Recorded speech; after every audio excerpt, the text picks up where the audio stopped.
Okay, thank you guys for joining us again for another episode of the Soft Life Sisters. My name is Zen. Unfortunately, Angel wasn't here to join us today, but we do have an amazing guest with us.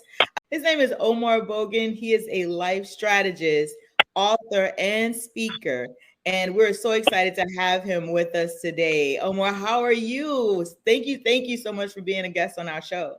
First of all, thank you so much for the opportunity. I appreciate it so much. It's good to be on the show. I'm glad you reached out. I'm doing great today. It's Sunday, another fun day, just chilling in the wind and then, of course, chilling on your podcast. So appreciate it.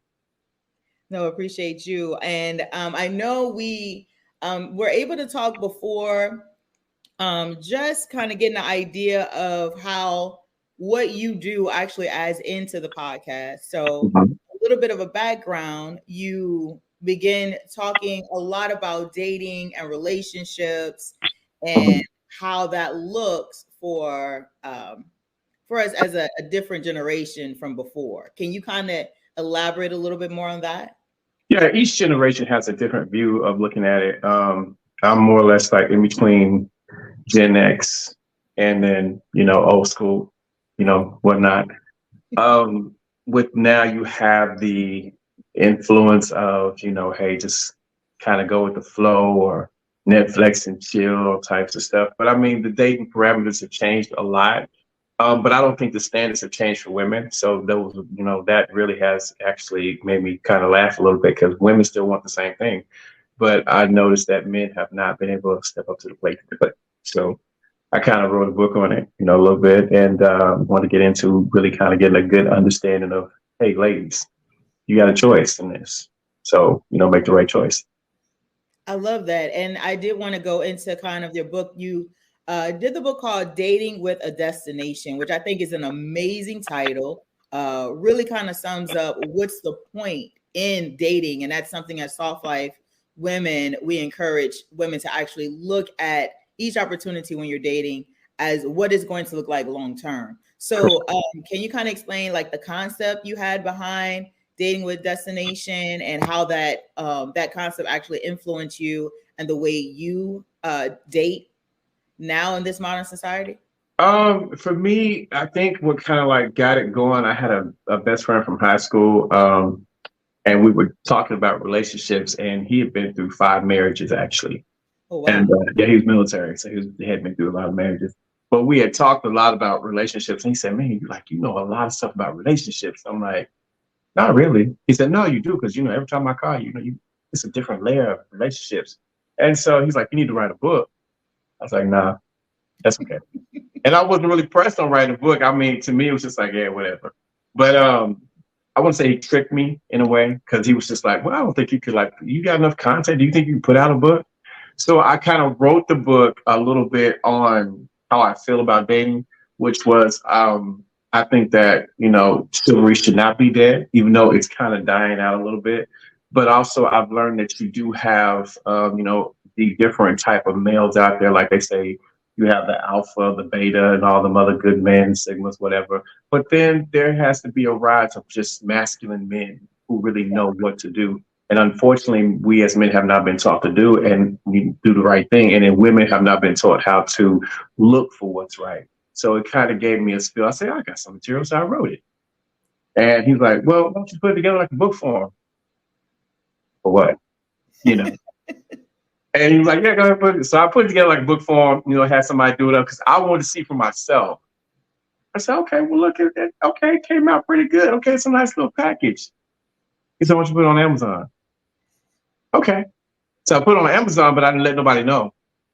And about a week later, he called me up. He said, hey, so did you finish the book? I said, yeah, I put it on Amazon. He said, really, what's the name of it? And I told him he went and ordered the book. But I didn't know he ordered the book. Really? I had no idea because nobody was supposed to know because I didn't tell anybody. So he orders the book. About 2 weeks later, he hits me up. He said, hey, man, when you get a chance, you off work, call me. So I called him and said, what's going on? He said, man, if I had that book in my first marriage, I'd still be married to the same woman today. Oh wow. And I kind of took a pause back. I said, what book are you talking about? Because it's completely slipped my mind. I wasn't even thinking about my book, but he said my book. And I was like, you're joking, right? He said, no.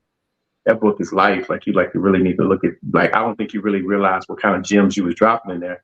And it really wasn't gems. It's just more or less like, if you know yourself, and I think what we don't do introspect. Like we don't take that look into ourselves first and really understand our pros, our cons, our weaknesses, our strengths. And, everybody said, would you marry you? I said, hell yeah, I'll marry me.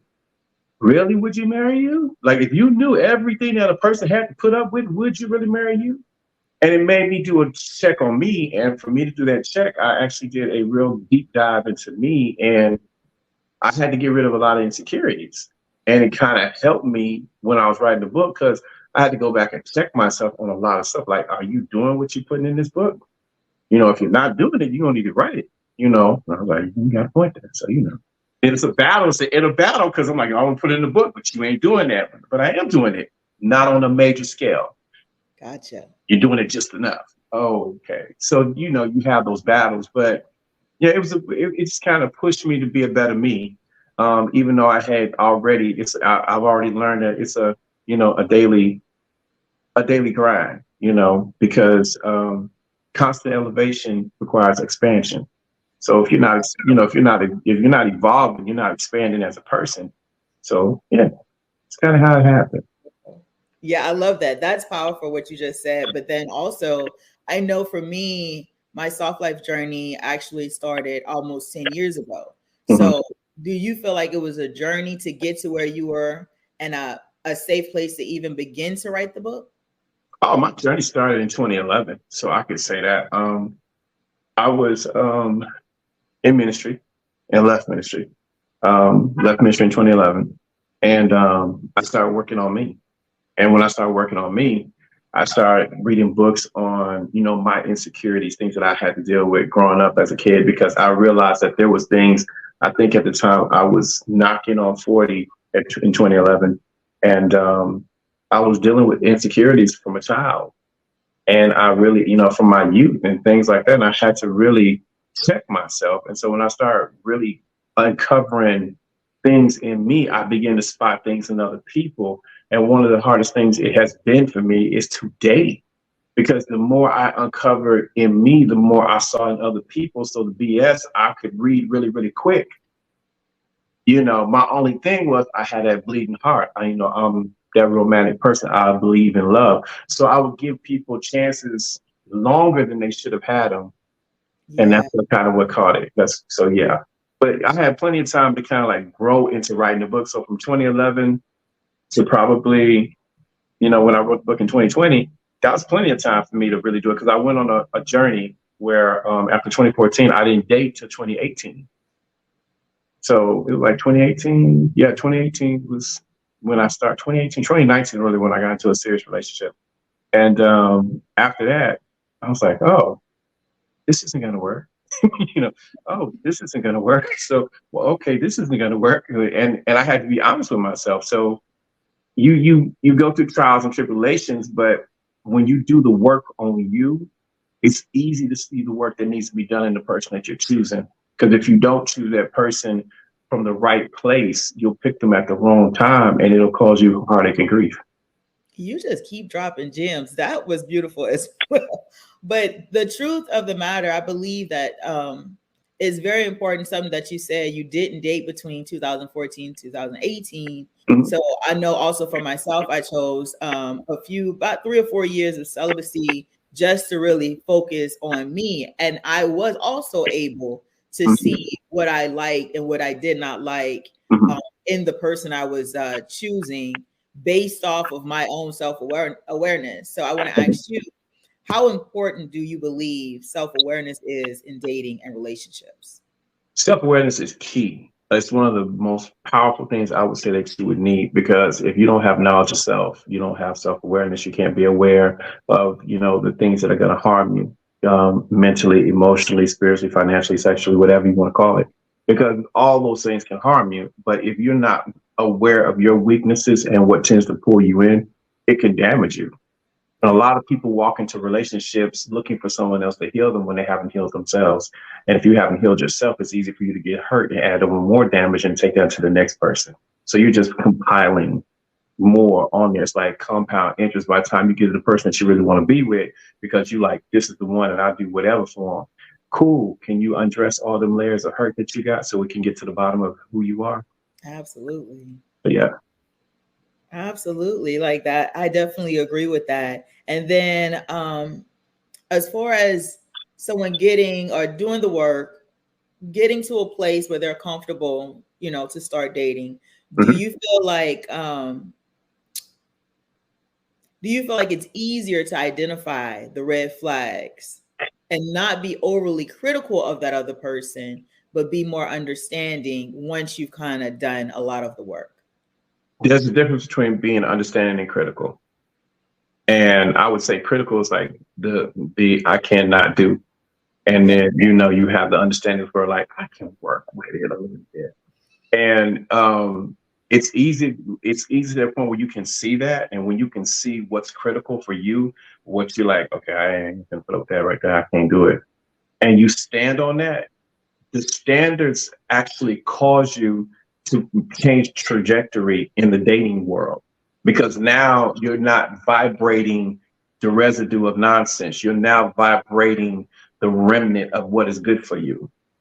And that's what you need. So you're not giving off that residue of, you know, I've been hurt and I'll take this and I'll take that and I'll take that. And you're not getting that, but you begin to grow and elevate in the remnant, the things that you really, really need. Those are the people that start to come towards you. The only issue is sometimes we get impatient and we pick people out of place that causes problems down the line. So we have to be patient and actually understand, because everybody's coming and some people can mask it really, really good. So you have to be patient and understand the problems that that person may have.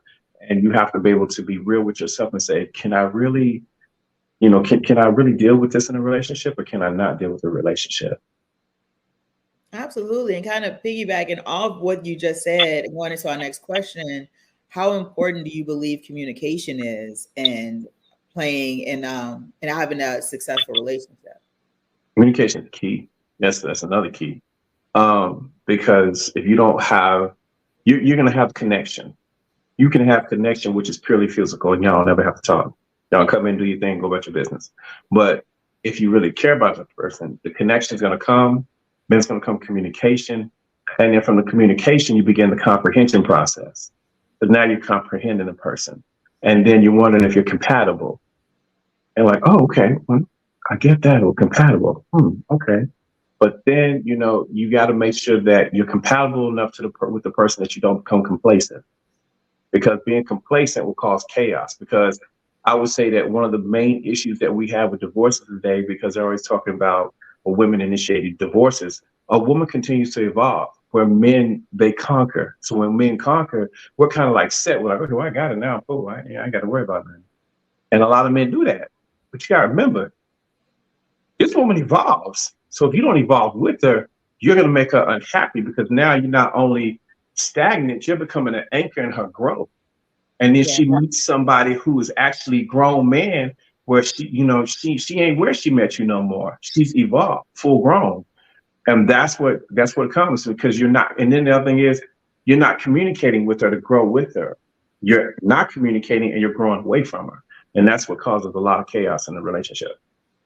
I love that. And we're going to kind of shift a little bit more to the ideas behind men and women in the dating pool. And if you can speak more to a woman on this comment.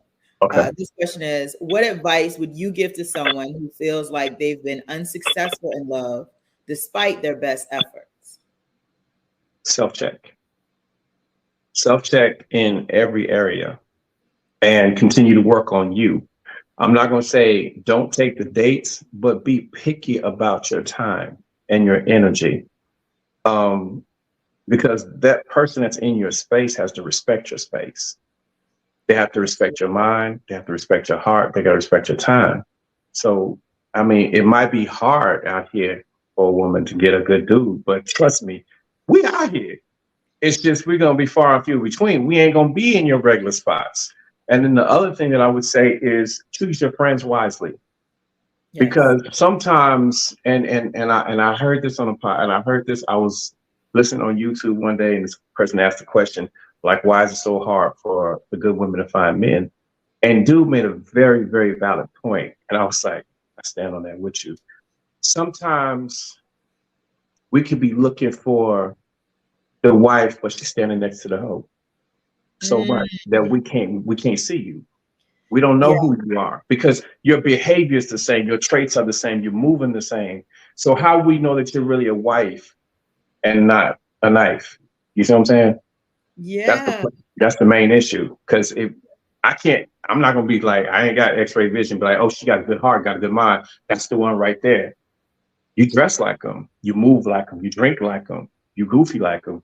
You know, you hollering, "What's up, bitch? What's up?" You doing all that. So we don't know. So then when we do meet you out by yourself and there is chemistry, we look at you as a quick and not a long term. How do you, first of all, that's brilliant. And that is something that I definitely believe in. We have to kind of create our own identity in order, but I understand the masses, and for women, it's a lot easier to focus on being a part of the masses and then standing out to be different, because there's also people will begin to scrutinize you and talk about you, and women will begin to attack any women that try to stand outside of that that whole idea of what we're supposed to be now. Correct. So with that being stated, what are some things as a man, like what, when you see a woman or a woman is out, I know you pinpointed that they could look identical to the other ones, but what is something that you guys look for or you feel like women should know when they're out, telltale signs where they may be more approachable in a positive manner? It also, let's see, atmosphere. What atmosphere are you in to receive that?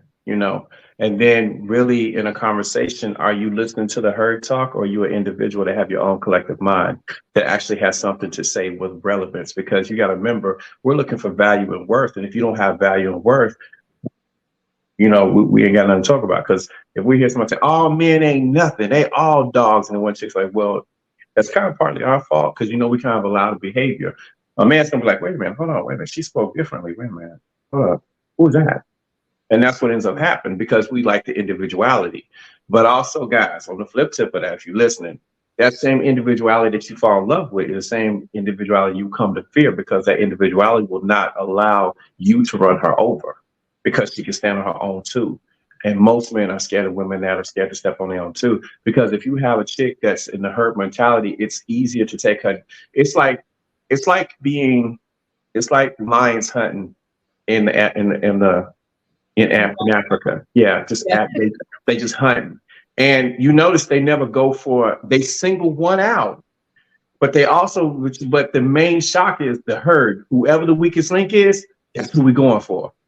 And that's exactly how some of these dudes hunt. They look like whichever one's like the weakest link, that's gonna give me the time of day, that's gonna listen to my BS, and that's gonna put up my BS. That's the one I'm gonna take. Give it to me.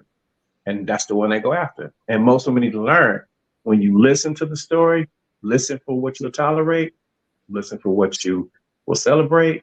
If it's more toleration than celebration, you might want to rethink your options. I agree. And then also something that you said before, when it applies to men, it also does apply to women. You really don't know a good man until you begin to spend time with them, but you can choose them carefully if you choose to be in different environments. So that is definitely key on both sides, but it all takes communication. So I have another question, and we can either do it like men, women, or just in general. And that one is, what are some common obstacles people face when dating with a purpose, and how can they overcome them? Let's kind of do it like, what do you think men can do? And then also, what do you think women can do? When a man has a purpose, he has to understand that the woman he chooses can make or break him.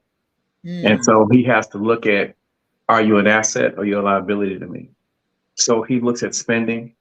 He looks at how much he looks at, do you hold your own? Are you got your hand out? Are you always drunk? Are you always carrying on? Are you always out with your girls? You have no moral support? Do you have words of wisdom? in your mouth whenever they come to you, or you like, boy, you better get out of my face and deal with that yourself. You gotta, there are different ways that guys look at it, but if I'm looking for me, I have always looked at the promise that comes out their heart, the way that they move with me, the way that they talk to me, the way that they handle me. Because if I give you energy and you don't give it back the right way, you automatically on that list where you're a possibility, but not that big of a possibility. And that's where it comes down to. And so when I come across one, I came across one where, you know, fed me back. And I was like, oh my, this is not regular. This is not normal.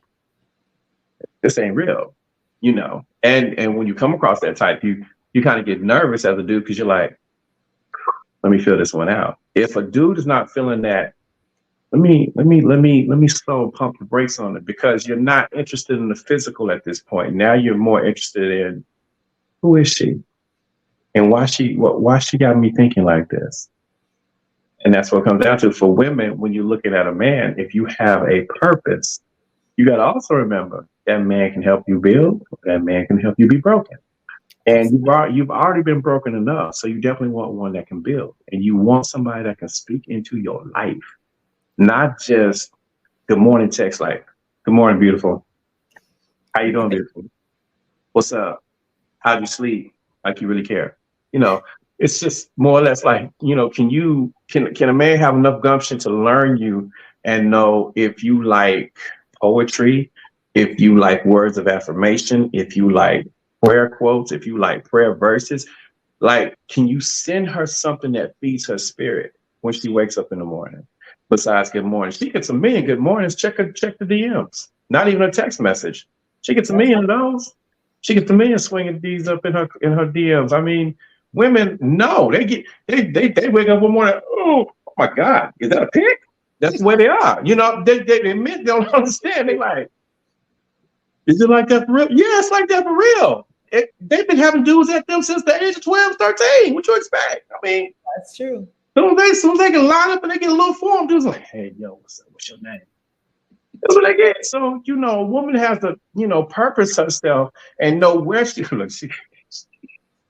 She's like, oh, I relate to all of this. I'm just bad. So, I mean, a woman has to say, what am I trying to do? And do you bring me heaven or do you bring me hell when I'm with you? Absolutely. And that's the main thing. And then you're picking up data, you're courting, you're learning, you're picking up data. And if he brings you more hell than heaven, discard and go to the next one. And yeah, and I'm sure guys will go against me and say, you're gonna tell women to date multiple men. I am. You can date. Because guess what? A woman has to weigh her options. She does. A man has to know her options. But also there should be a time frame for each one. Like if she ain't feeling that it ain't going nowhere in 30, 60 to 90 days, she has that right to cut you if nothing else. If he doesn't feel it's not going nowhere within 30, 60 days.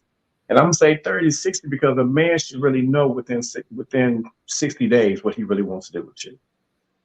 So yeah. I agree with that. Actually, me and my boyfriend, we talked about this often when we first started dating, that I told him I was dating multiple people.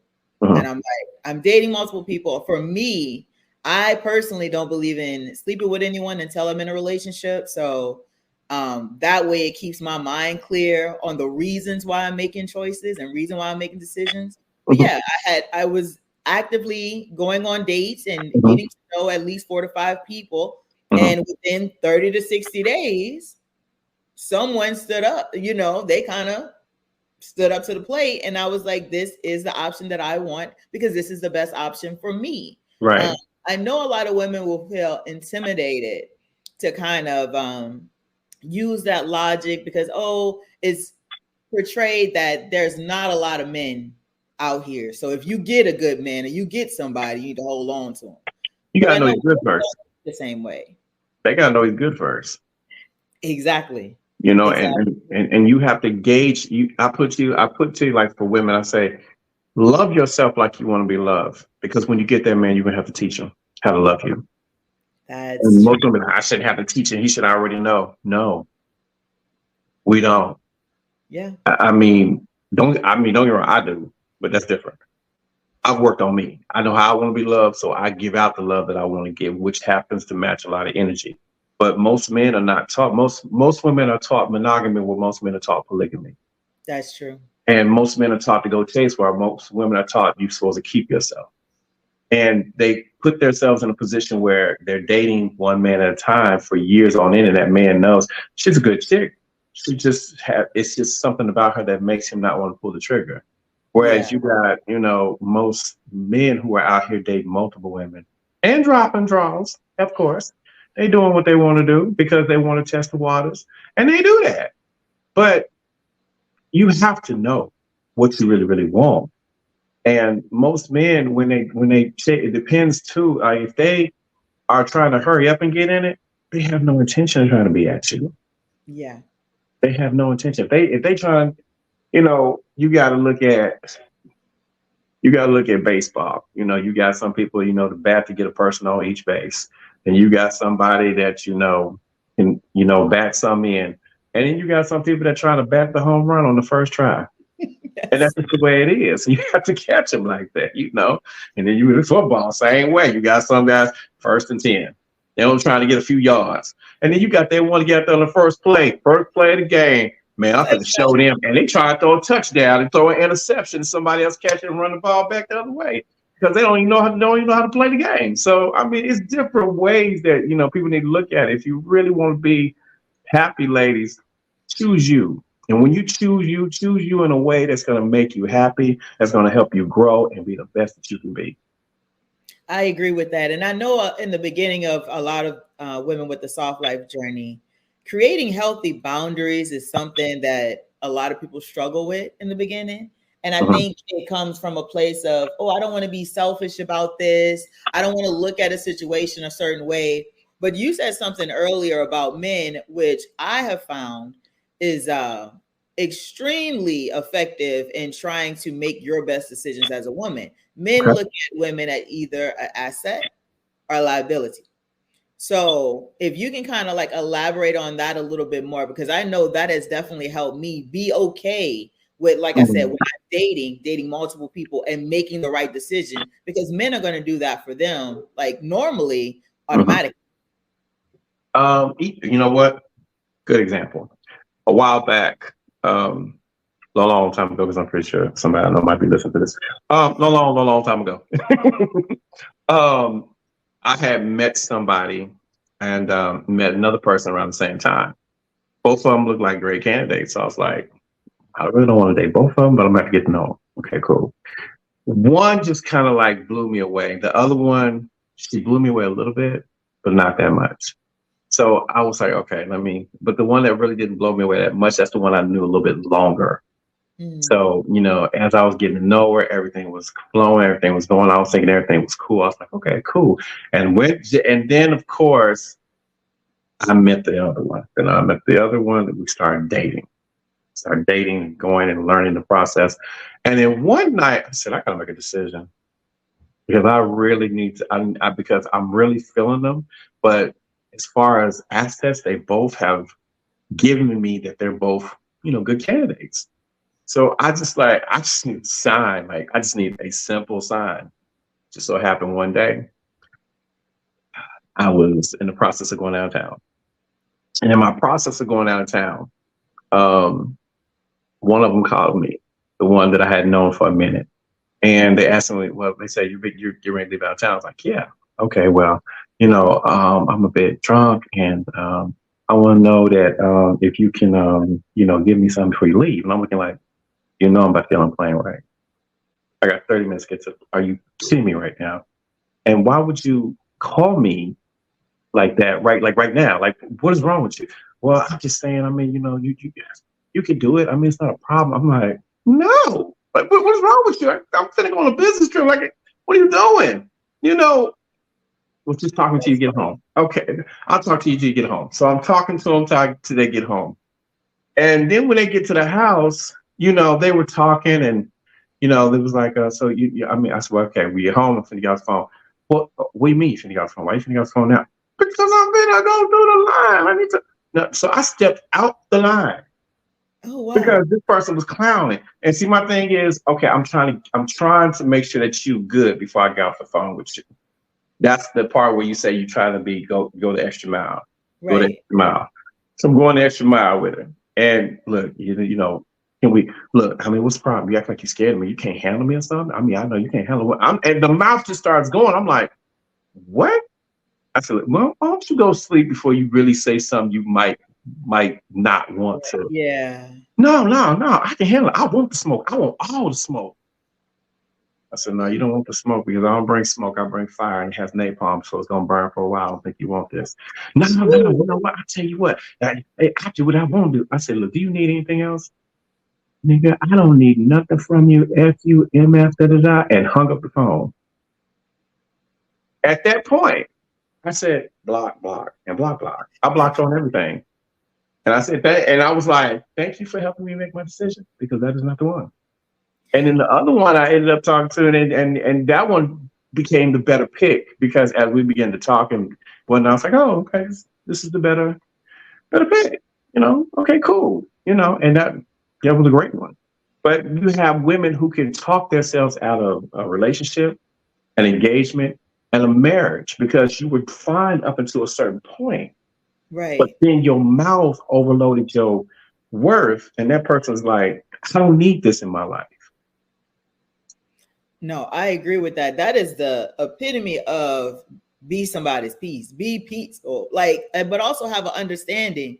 At that point, it wasn't about her. You were actually going on a trip. And if we as a collective can understand, when you're in a relationship with someone, you also have to consider, or you're trying to be in a relationship with someone, you have to consider other person's feelings. You have to consider what they're going through. You have to make sure that you're speaking at a time that makes sense for both of you and not just for yourself. Correct. Because a lot of that, that she did, she was trying to make sure she was okay, but that wasn't the place.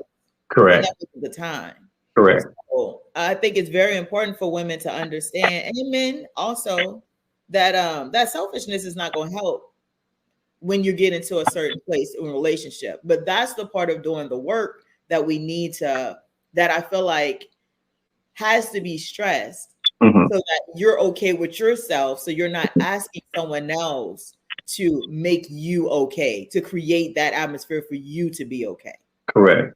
And I think that's very important. True. And people need to understand, like, when you start talking like that, this is what goes to my mind. Like, am I your partner? Am I your problem? Am I your prisoner? Am I your patient? Which one are you talking to me as? Because right now I'm confused right now. Help me out. You got one of the four that I'm trying to be. I want to be your partner, but you become the problem. And then you complain a lot. You're always going through something. So now I got to be your patient. So you got to be my patient because I got to counsel you through it. So I mean, and women don't understand. I'm like, you got to know how to talk to the essence of a man, just like he needs to know how to talk to the essence of you. And I think that if more brothers and sisters learn how to get into themselves and learn how to respect themselves, they can learn how to respect other people. So yeah, definitely. I definitely agree with that. Okay, I have another question. That's it. So this one is, how can someone prepare emotionally and mentally before entering the dating scene? That's a good question. Emotionally and mentally. Emotionally, you need to deal with your hangups. You need to deal with your hangups as far as insecurities, abandonment issues. If you had any issues, like if you were molested, you need to deal with that. A lot of women don't. If you had been forced to do anything against your nature, you need to be able to handle that because that falls in. Anything that has happened to you in the recent past to your childhood, emotionally, you need to deal with that because you will bring that into the relationship. Case in point, I remember dating a girl. She was molested at a young age, around 7 or 8. Never got help for it. So she built up this persona that men ain't nothing. Men, a man, I'll move a man around like a chess piece. That's what I do. But she wasn't like that when I met her. She didn't come off like that. But as she got to know me, she got comfortable. Ain't nobody can tell me what to do. Hmm. I'm suggesting. Right. When you in a place of hurt emotionally, you can't hear when someone's trying to help you. And that's hard. So Yeah. emotionally, you need to deal with anything that, kind of that you might deal with in your childhood or in past relationships, daddy issues, mama issues, sister issues. You need to deal with that stuff because I don't want to be a doctor. Yeah. I don't, so that's one. Now, mentally, you need to be mentally stable. In other words, you need to be able to hold a conversation. You need to be able to ask questions. You need to be very aware of your surroundings, the surroundings that you guys are going into. You need to be aware of not just the surroundings, but his psyche. You need to be around, you need to be aware of his psyche, the people he hang around psyche, his family psyche, because you're dealing with all these different personalities. So Yeah. mentally tough, you got to be strong because he might got a mama that may look at you and be like, she ain't nothing but a hoe. And you might be the greatest thing since sliced bread, but because he's a mama's boy, she knows he's a mama's boy, she's pressing your buttons to push you away from him. So Yeah. you have to check that too. And for dudes, same thing. Dad may be pressing your buttons to push you away from his daughter because he may think you ain't good enough for his daughter. But you have to mentally be strong. In other words, you need to read. You need to meditate. I need prayer, but you also need a strong circle of friends who are not going to speak negatively, but are going to speak life into you. And they're going to show you correction, not coercion, not, manipulation, but they're going to show you how to level up and be the woman or man in the relationship that you need to be for that person. I agree with that. How do you feel like friend groups that you kind of just mentioned a little bit, but how important do you feel like that other person's friends group was if they're bringing negative or positive energy? How would that affect like the relationship that you're in or the relationship you're trying to begin with someone else? That's a good one. The women always want, they talk about the guy they done met, and the girl's like, girl, let me meet him, let me meet him, let me meet him. That's the worst thing you do. I'm gonna tell you why. Because if you want me to meet your friends better be ready for me. Because when I meet them, most dudes do the worst thing they can do. They try to be all nice to the friend. They think they gotta be nice to the best friend. I ain't nice. I ain't gonna sugarcoat shit. I'm be ain't saying nothing. We in this conversation together, so get ready. You ask me a question, because I remember somebody asking me. It was and this is when I just got rude with friends asking me questions. A person asked me how much I made, and I said, "Yeah, the friend asked me, not the woman. The friend asked me." So when the friend asked me, I said, "It don't matter because what I eat, what you eat, don't make me shit, and vice versa. So why are we talking?" And she's like, "That was rude." I said, "It's rude to ask my income, and I'm not even putting nothing in you. Help me out." So I was like nasty when she was like, "Oh my God." And that went left real quick because her friend was like, "You can't talk to my girl like that. You gonna let your girl ask questions like that? We don't Right. need to be together because if you're interested in me, then it should have been, girl, look, that's not necessary. Let me get to know him first before you ask those questions because your girlfriends can ruin your relationship. And then the sad thing about it, they run into that dude 3 or 4, 5 years later. They just screwed that dude and you didn't know nothing about it. Exactly. They seem like, man, I can't let her get that because I might want to get, and they do that. So you have to be careful. Your friend circle, same thing with dudes. You got guys that, I got a partner that I remember one of the boys was talking to him. He said, "Hey man, I'm thinking about marrying this girl." He said, "Wait a minute, man, you know everything you need to know about her?" That's not the time to ask that question. Right. The time to be like, okay, well, man, you seem excited about it, so let's hear about this. Instead of if your friends are negative, you need to really watch how you introduce the next person to them because they may not want you dating at all because you might be the money bag for them. You might be the wingman for them. And if they got somebody, that means, oh Lord, I ain't got nobody that's gonna draw in the people that I want because you gone. Or I ain't got nobody to buy my stuff because you gone. So you have to watch that. Your circle is very, very important. I mean, the majority of the guys that I even actually hang with are all older than me, which is crazy because it's always been like that. And then the dudes that are my age or younger, I'm normally mentoring them because they're normally asking questions, which is another crazy thing. But I like guys, like people who can check me. Like if you my homeboy, you can check me. But I got some homeboys who wish they could check me.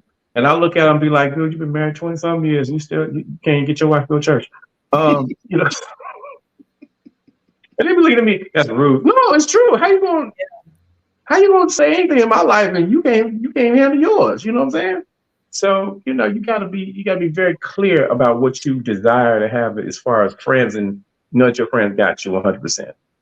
I agree. And I feel like now we live in a society where it's way more acceptable to have a lot more friends of the opposite sex, but a lot of times they're not really friends.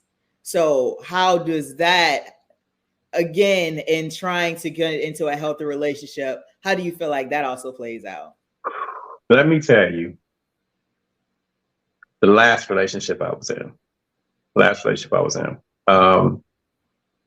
I dated somebody. I can make this quick because I blame myself.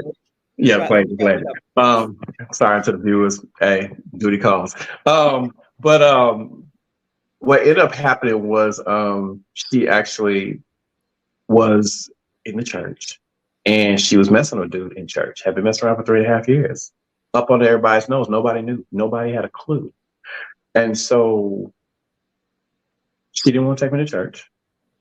And it's not like I go to church on a regular basis. Like I don't go like that. But because you want to be serious, I figure, okay, we can, you know, this is what you love doing, I'll go. No. They did the security together. He was the right hand, she was the left hand of the pastor. And for 3.5 years, nobody knew that he was messing around. I come into the picture, and she never told the dude. By the time she told the dude I existed, we was like 6-7 months in and have been going back and forth about it because she wouldn't tell the dude.